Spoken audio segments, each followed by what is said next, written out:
Hey guys, welcome back to the channel. Excited for you guys to meet the next guest. Her name is Annie Park. She hails from New York. She was the national champion at USC in 2013. Got her first win on the LPGA Tour in 2018 at the ShopRite Classic. Really happy for you guys to see her, get to know her story more importantly. Today we're playing the King's Course at Glen Eagles Country Club. Really happy to have you. Thank you for coming, Annie. Let's get going.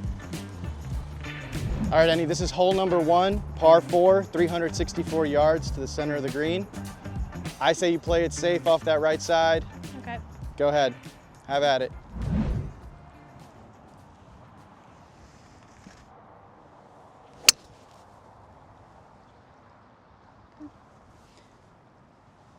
Good shot. Thank you. So, how are you feeling about golf in this season of life that you're in now? Yeah, it's been really great. I've played professionally the last 10 years. So for me to make this transition into coaching has been, very different from seeing it on the other side. As a golfer, when you're playing professionally, you're very ego-driven, ego-led. You're playing for yourself. And being on the other side, being as a coach, I have more purpose. So it's been, it's been so much fun. Been being part of the process and progress of other people. Yeah. So it's been great. And it sounds like you've been going through a lot of change too, because usually when a season turns over, you're grieving something that you've lost. Right. But you're also really looking, down the road, like you mentioned, the coaching. So what's been that roller coaster of emotions been like for you, kind of dealing with like grieving that career and then moving on to the next thing? Yeah, so I decided to retire playing professionally the last year, 2025 summer, end of summer. And honestly, it was really tough. It was something that I've been dreading for a long time. I just told myself I was gonna play max until 35. Didn't know if that was gonna be 30, 31, 32. Just felt like it was time. Like I had a history of a bad back. The travel was getting insane. I think as I get older, I want some more stability in my life and routine. When you're playing a sport professionally as an athlete for so long, that's all you know. Right. It's your whole entire life. And anyone who's going through a career change, it's, terrifying. It is. You don't know what's on the other side. Yeah, I mean, it sounds like you're mentally resilient, because most people would usually take a hiatus and go disappear for a while, but you're back at it. You're trying to be very proactive, and that's commendable. I really think that's awesome. Thank you. All right, so really good shot. I'll get you a number here. Sad we don't have legs today. I'm sorry. I brought my lightest golf club. I think it's still pretty heavy. Is it? No, it's actually not bad. Okay. So you have 145. So it seems like the greens can be firm here, especially around this season. Yeah. I'll probably try to play it around 30, 35. Okay. With the wind probably 30, 25, 20. Yeah. For my landing spot. Right, because you want to be putting uphill. Yeah, Yeah, and it seems like it's a little left to right green, so I'll try to aim for just a little left of the pin. And all right. Let it trickle to the right.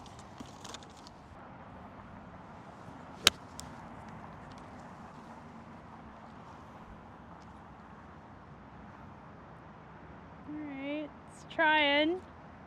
It sure is trickling to the right. You definitely talked to that one. What are you seeing here on this putt? Yep, so downhill, left to right towards the water. Okay. I'll probably play it just around this hole cup on the left.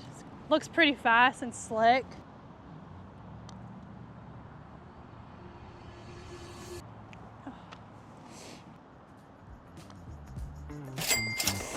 Here we go. So this is the second hole. It's a par 4, 389 yards. This one is lick your chops, hit it straight away. You can see the flag. Okay.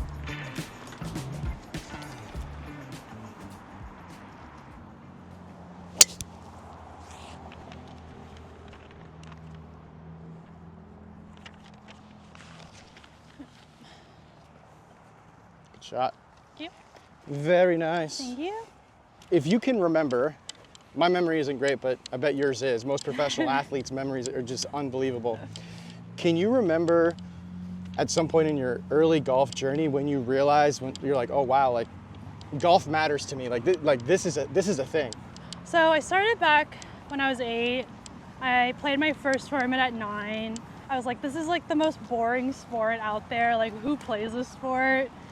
Played my first tournament, finished 3rd, and that is where my engine started rumbling. I was like, I need to win. Like, Yeah. we went to an award ceremony at the end of the season, and I didn't get anything, and I saw a girl like get all the awards. So my mom was like, if you want to win awards, you have to practice a lot. You need to dedicate your time and make some sacrifices towards the path that you want. So I hit about 500, 1,000 balls every day. Had all the blood, had all the blisters, like experienced it all. The next season, won a lot of the events. Wow. So that's when I knew hard work was very important. I would say during the high school times, it was really tough because you're juggling school, SATs, and performance in golf. And during that time, like my mom has sacrificed a lot for me to be where I'm at today. But also my second oldest sister, Bo, like she financially helped me so much to, you know, support my golf. I was gonna quit back in 2017. Yeah. And, you know, that's when I started having back problems and back flare-ups. Never experienced it before. And yeah, it was like really tough to experience that firsthand because I've never had an injury before. Right. So not only was it physically demanding, but like emotionally and mentally, it was really rough. My sister said, why don't you give it golf like another year and 110%? Okay. And then got my first win. All right. You're in an upslope here. Okay. I will give you your number. The wind, I feel like the wind's gonna be whipping all day like this. 120 to the flag. What do you like here? So seems like the pin is like middle front, still helping wind. I'm gonna play it, landing at 115. Probably it's gonna be 110 with the wind. Okay. Like I said, just a touch left. But Man, we're on the you're green. gonna be talking to that ball all day. It's gonna do exactly what you want it to do. No. I think it's great that your sister, you know, was there for you emotionally, and from what you told me in the past, your mom was there for you, and you know, the little things. What are the little things your mom did? Like day to day, like what were some of those things that she did for you? So my middle school days, I still remember to this day, it was one of the craziest schedules I've had my whole entire life. So I'm from New York, Levittown, grew up in Bethpage. Let's go. You know, it was 2 exits away from Bethpage, but there were times where it was cold, so we would have to drive 30, 40 minutes into Queens. Gotcha. Practice there, and I used to do like Korean cultural dance and instruments. Nice. Yeah, so I wake up, go to school, finish around 2:30, 3. Either we go to Bethpage, play a couple holes. That would be my whole afternoon. My mom would make me food. Okay. So like, she'll make me food and I'll eat it in the car for going or for dinner. Yeah. Because I would come home around 8, 9 o'clock, do my homework, go to bed, and then repeat for Monday through Friday. And then Saturdays and Sundays are my days where I'll hit 500 to 1,000 golf balls. Get bloody hands. Yeah. Honestly, that's amazing. I mean, there's nothing like a true mother, you know, the mother's love, right? Like just, you were very well rounded, it sounds like. I was, I think I was very fortunate and lucky to have, you know, great people around me to support me and be where I am today. So I love that. I love that. Got some mud on my ball, so I'll probably clean it, as I should. From over here, I'm seeing it also drip to the right. Are you seeing that too, or no? Yeah. So usually I'll do my whole full routine when I'm go for playing. It. So like what I'll do is I'll come to the back of the hole, see from a different perspective, and then I'll go to the middle. Usually I'll go either to the lowest side, see the whole view again. Right. Then I'll do my aim point, then come back. Like 2, and pick my point.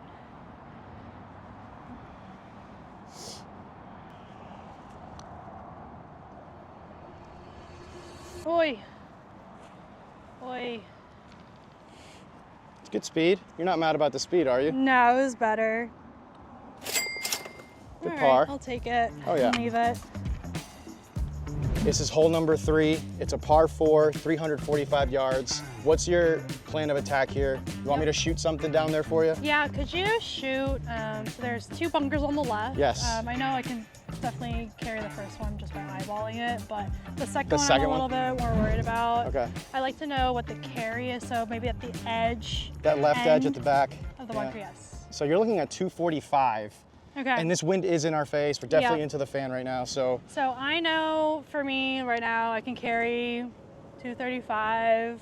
I'm definitely not going to be, looking at that left side. I do like that chimney over there in the distance behind the flag to the right. Yeah. The thick chimney. I'm actually going to go even more right? at that. Okay. Yeah, the left, it's more elevated. I'd rather choose the right bunker over the left, so I'm just All right. going to try to Stay miss on that more right the side. right. Yeah. All right.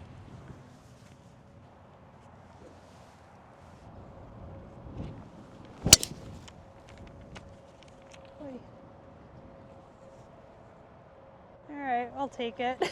I really love this question, Annie. If golf completely disappeared, what parts of you would still be there? I'd say my curiosity. I'm a very curious person, so I got to know the answers or I experience it. My love for growth, whether that was golf or not. I'm always trying to become my best version of myself every day. Always want to learn, always want to hear different perspectives. I think that's another thing is, being able and open to listening to other perspectives, because I feel like you learn the most when you hear and talk to other people, and my care for people. What are you the most proud of beyond the results that you had while you were on tour? What are you most proud of beyond that, beyond all that? I would say my experience. Okay. Great and bad. I think if I weren't able to experience any of my past, I wouldn't be who I am today and, learn more about myself. I think that leads into what I define as success. Mm-hmm. Everyone's experiences are special, different, and rare. Mm-hmm. And if I'm able to share that and help others, that is the meaning of success for me. Let me get you a number here. Okay. You got 117. I'm seeing there's bunker on the right. The pin is like middle. Yeah, middle. Middle-ish. Yeah. There's really nothing on the left. But it does So- you see kind of how it feeds A to little the left towards, side. yes. Yep. So with the wind, a little into, I'm gonna play like 125 at least. Yeah. Okay. So I'm gonna be 130 safe.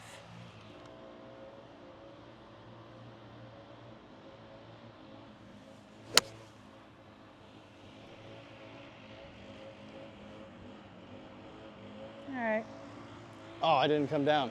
I did it. I thought it would. Okay. It's okay. Sounds like you're really close with your family. Yeah.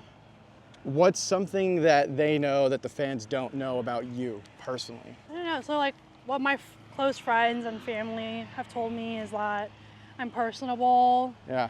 I've been told I'm a conversationalist. I think it's just because when I talk, I can just talk and talk and talk, literally about anything. Yeah. But then I also enjoy my solitude, so like, just love being by myself. And when I am by myself, I enjoy playing Fortnite. Oh yeah. That's my way of connecting with my friends. Love that. So we do all of our catch-ups during Fortnite. Okay. And it's super fun. I've been told that I'm not bad, Okay. so I kind of take pride in that. But yeah, I think that's what they've told me. I love that. I personally am not very good at Fortnite. Not really good at video games, but I do appreciate that it can really take your mind off of some of the things that are going on in your life. You can just Yeah. kind of relax, hang out, socialize with your friends. It's like one of those, it's kind of like golf, like you're always coming back for the challenges, and I don't know like if anyone can really perfect Fortnite, Yeah. even the really good ones, so. Same thing with golf. Yes. Yeah. Yeah. What do you like here? I'm gonna putt, it's downhill. There's not much really grass because of the winter, and it looks pretty smooth, so just putt. So what pros do that not a lot of amateurs know about is we think backwards. So we go green to tee, not tee to green. So we always check where the pins are located. So either in the morning of your tournament, your tee time, the night before, we're always marking where tomorrow's pin placements are. So that's important for us and for caddies because that depends like where we want to place our drives. Yeah, you can't just show up and just do it, do the thing. Yeah. Sometimes it works. Sometimes. Maybe John Daly could do it. Maybe. Ooh, it is fast. She's speedy. Wow, once it got on the green, it just took off.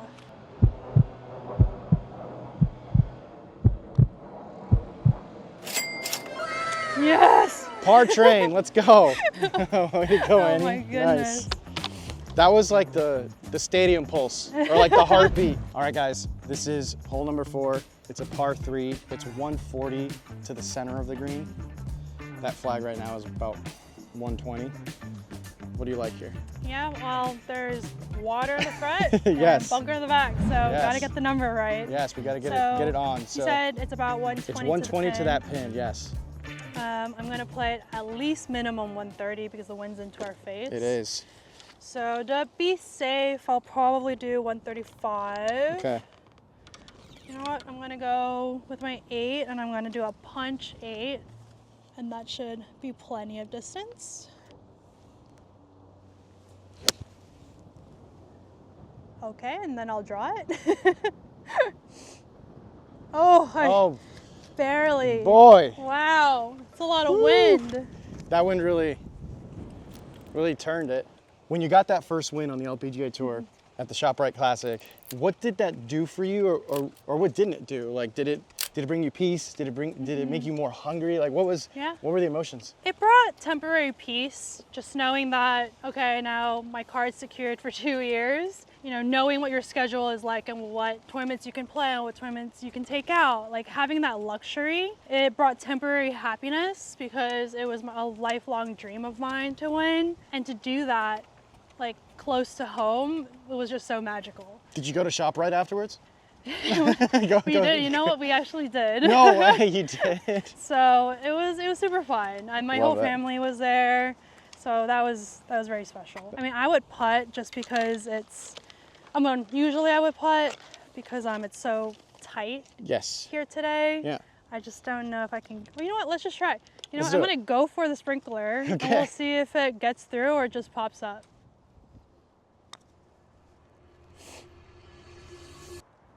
Oh my goodness. Oh. It's so fast. Oh my god. They're rolling. I think I saw 12. Oh. And that's what I saw today. Oh no. Which is slick. Oh no. Pretty slick. So this is why I was planning to be here. Yes. Because it's an uphill putt.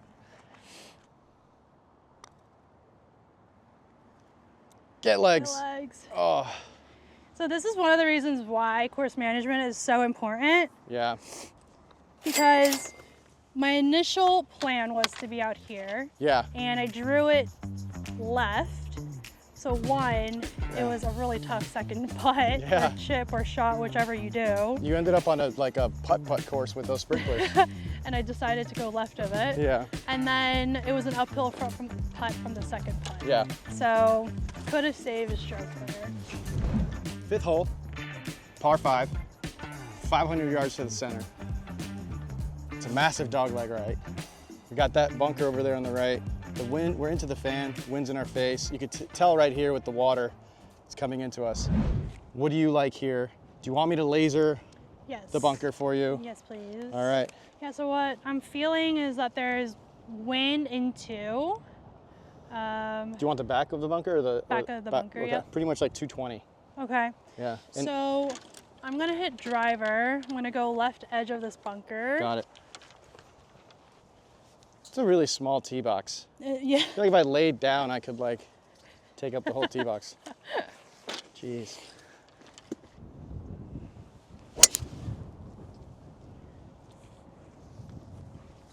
Oy.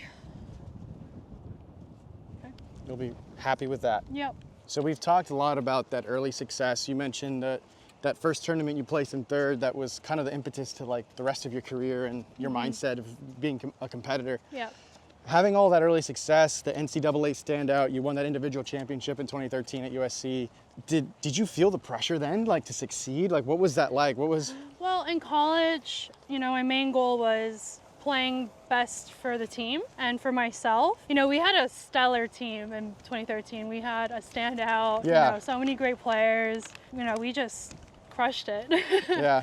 I didn't have the pressure to be the successful one. I just had the pressure to play and perform my best every day. Would you describe right there was the selflessness? It's not very common. It's not a team sport. It's an individual sport. So that's a very unique part about going to college, playing for a team. Yeah. And it sounds like that has influenced the way you feel about your teaching clients now, right? Because you're doing it for them. Yes. You know, I think I've always, like, golf is such an individual sport and it can be lonely. To have that team aspect where you're having teammates and you can play with someone and you're playing for something greater than yourself, it just means so much more. Yeah, I mean, sticking to that team aspect, you represented us in the Curtis Cup, the Solheim, right? Like that's the Ryder Cup equivalent, right, for the women's? Yes, yeah. That seems like team on steroids because everyone is so good. Surprises me every single day of what my capabilities are. Solheim Cup was one of them. It really tests you and you really need to show up like without any fear. Like, well, you are going to experience those emotions, but you don't have time to do that because you're playing for your country. What do you want me to laser here? It is a par 5. So let's laser to the pin. Okay. Let's see how far it is from the pin to my ball. Okay. 277, 276. Okay, so usually like I'll pick a number like what I'm comfortable with. I'm comfortable with everything, so I'm just gonna agree with today. You know, when there's more stuff in play, like bunkers or waters, etc., I will figure out, okay, like where do I want my landing spot to be, and I'll mark that in my yardage book. All right, back on track. Back on track, I love that. So for the Solheim Cup, it was in Scotland. Yes. Which course was it at? What was that experience like? What was the camaraderie like? Yeah. So it was called Glen Eagles. No way. Club, yep. Oh, the irony. So yeah, I know. But no, it was called Glen Eagles. You know, we had the true Scottish weather that week. Oh God. It was so much fun. Like I played the second day. So the first day I played with one of my good friend Megan. She's so funny. Megan Kane? Yes, yep.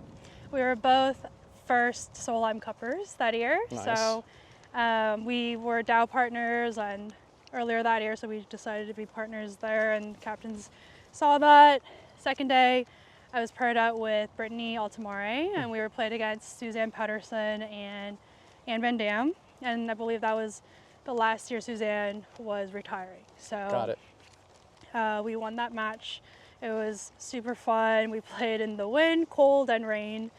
Yeah. So I remember that very clearly. But it was so much fun. Like my mom and my sister was there.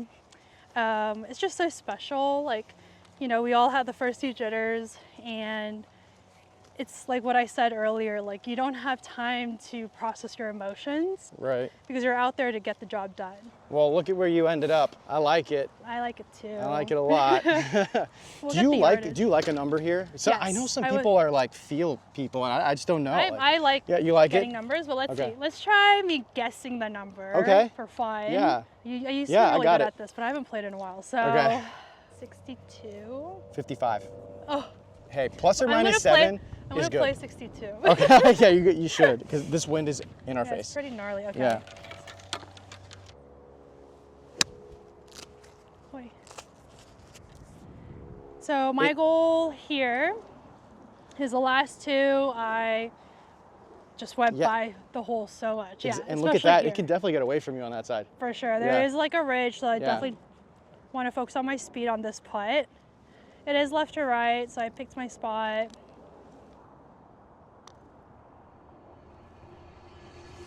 Come back. Why is it slow? That's the old hole right there. Why is it slow?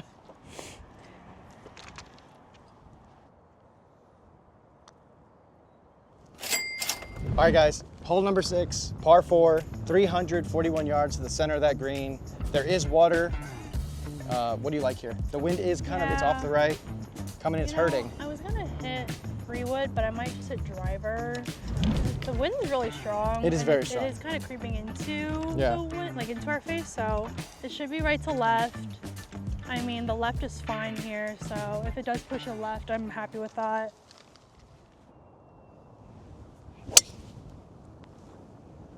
Okay, get left. All right. That was a great drive. I was just like, still just watching it all the way till the end.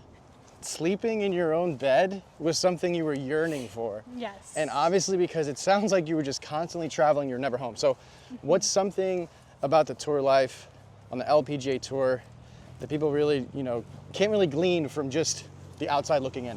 I love this question. Yeah. Because no one really asks this question, and I think it's so important to give a glimpse and light to what our life is like. It is glamorous, it can be, but most of the time you're traveling all the time. When you're playing professionally, you have to perform, because It's if you're expensive, right? Yeah, if you're not performing well, you will lose your card. Not a lot of people know, but on the LPGA, like for players, we spend minimum 3 to 5K per week per tournament. For like if you're staying stateside, because I can't imagine For international. stateside. Yeah, international is like at least 5K, like average 10.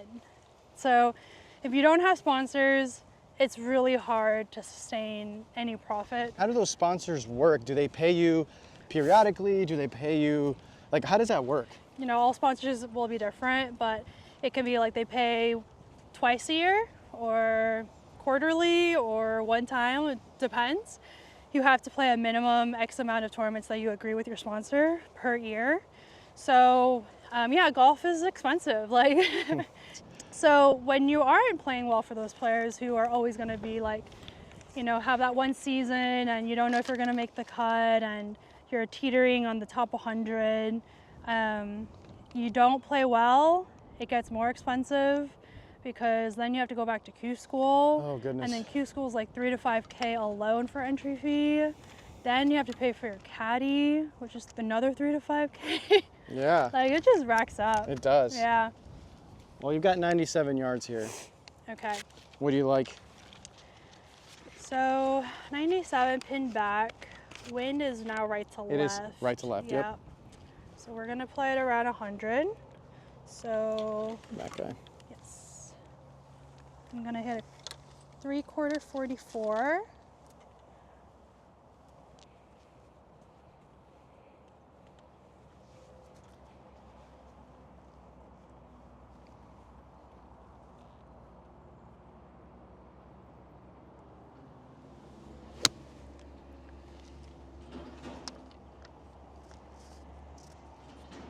Okay, Good shot. thank you. Well, you can't be too mad about the shot. What do you think? I like it. I like it. I like it. Yeah, I'll take it. Downhill, right to left.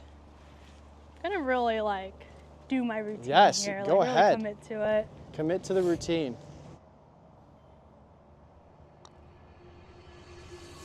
Turn. Oh. Not the speed I liked. Awesome. Thank you. At least I gave it a go. You did. Another par. Yeah. Look at you go.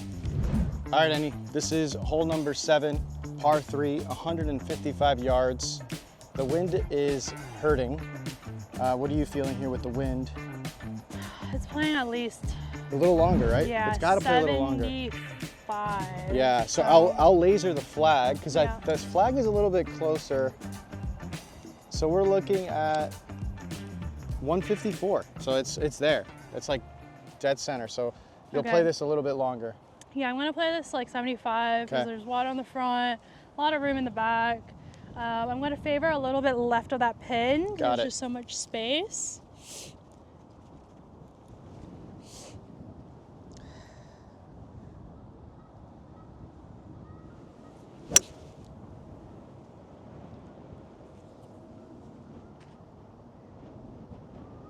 Love it. I'll take it. That's a beauty. Thank you. So at this point in your journey, what feels bigger than golf for you?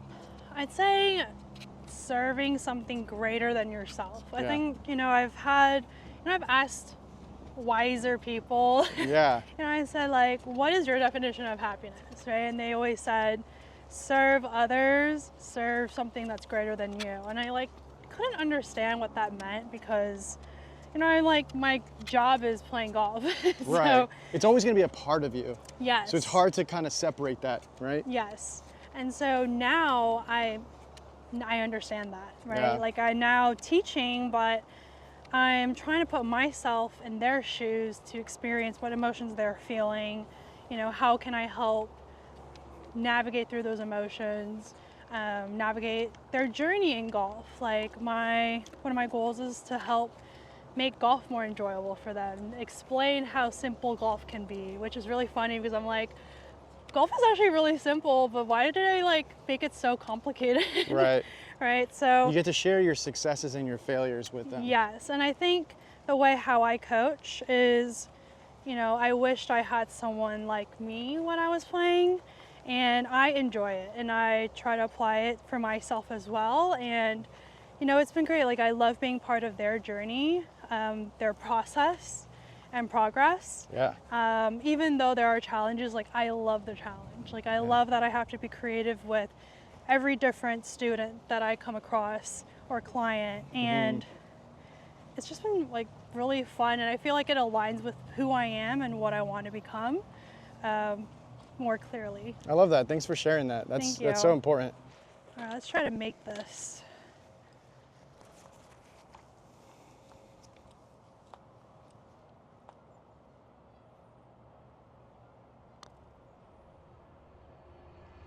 Hang on for Annie. Come on. It broke left. Oh my Makes goodness. no sense. And that par train is getting longer and longer and longer. I need to break it with a birdie. You will. Thank you. You will. All right, guys, this is a par 5, 504 yards to the center, and it gets tricky because we have that creek that just splits the fairway. The preferred line is on that right side, but you want to play it on the right side, and then you can you'll be able to get a good angle. So dog leg left after that shot. Go for it. Yeah, I'll probably aim for the 2 trees on the right side, Yeah. the gray trunks. So that'll be my target.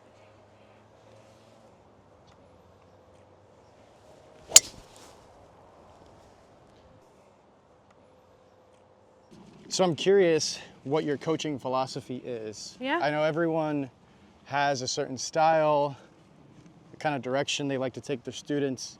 Kind of take me through, your frame of thinking when you teach a student. So I had a great opportunity to work with one of the best coaches in the world. So, I've learned a lot during those times, and learned a lot for myself and my swing. So what my philosophy is that, not one shoe fits all. So I really focus on the individual aspect of the golf swing, but also them as a golfer, right? So it is very important that even with course management, I would like for people to understand that, a generalized course management is it may not help you because you have a different game versus someone else who hits a shorter drive versus a longer drive. So my role and the way how I want to approach, my clients is that what can we do that works best for you and really help build their confidence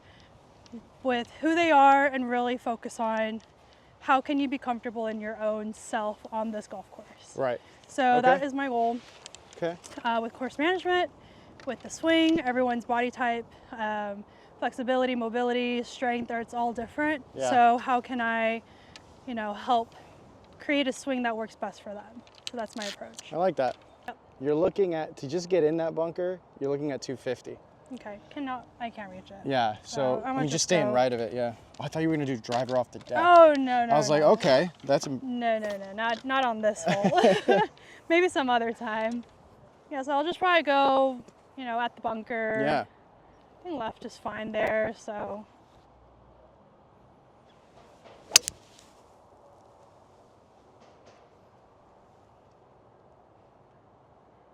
I swear there's like a listening device in that ball because it's doing exactly what you want it to do. I don't understand. What is your ideal student? Like, what are you looking for in that student that you know will help the process kind of go smoothly? So one of the reasons why I enjoy teaching is because I love meeting people, like new people and different types of people, but they're all there for one reason, and it's for having growth in their life, right? Whether that's in this sport, right? If they're coming to me for a lesson, they want to get better, you know, in golf. Like, and I love teaching all levels because, you know, whether you're a beginner or an elite player, we're always trying to get better in this game. All right, so we've got a little wedge shot here. Yep. We have to the flag. We've got 79 yards. So got some wind behind us, water in front. There's some space on the left side. So I'm gonna aim left of the pin. Yeah, it'll leave you with an uphill putt on that side. Need Perfect. That. Yeah.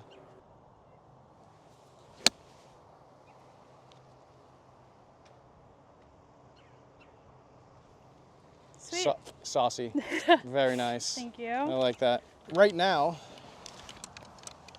getting in contact with you, I know you have interest in helping people remotely as well. So is that going to be a way to kind of get in touch with you through your Instagram and all that? Yeah, so yes, I am looking into online coaching, so I will be doing that sometime very soon.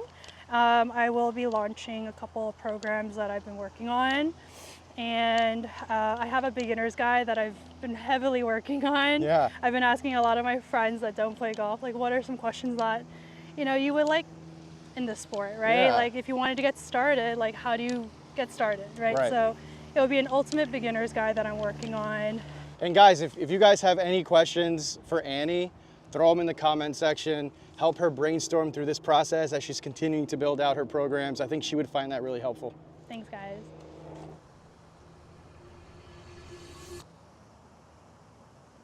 Yes! We got the birdie. Yes! Yes, the elusive I birdie. can sleep tonight. Yay. Good job. Give me Thank this. Give me you. some. Thank There you. you go. All right, guys. This is hole number 9. It's a downhill par 4, 333 yards to the center. There is danger at 270. So I wouldn't even flirt with that 260 number because it is Okay. downhill. It's going to keep rolling. Okay. So yeah, you want to play it closer like 240 to get like a good number in, 100 Okay. yards-ish. All right, I'll just hit a full 3-1.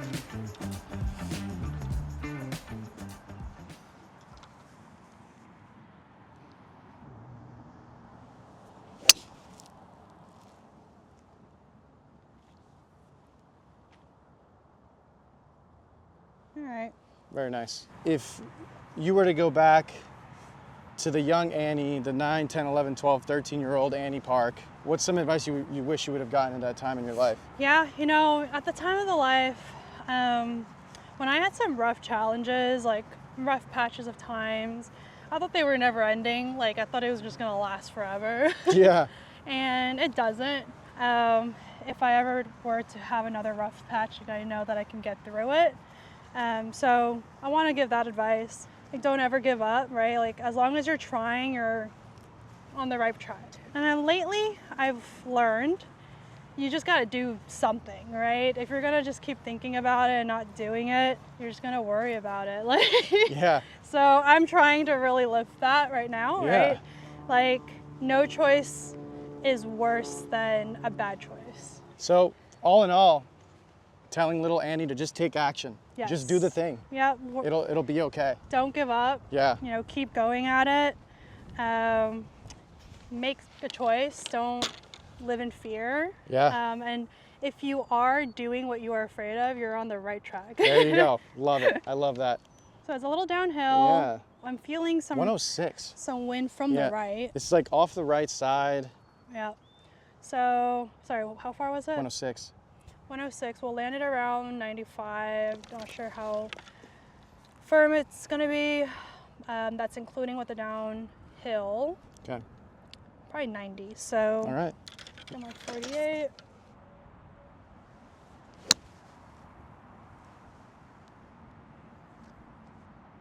Ah! Knocked it down. It did. The wind, huh? All right. Let's sink this last putt here. Let us know what you're seeing from down there. All right, so right to left, uphill slightly with this ridge right here. Yep. So my focus today is really on speed. Yeah. All right.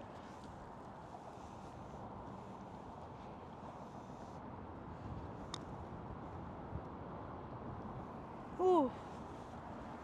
All right.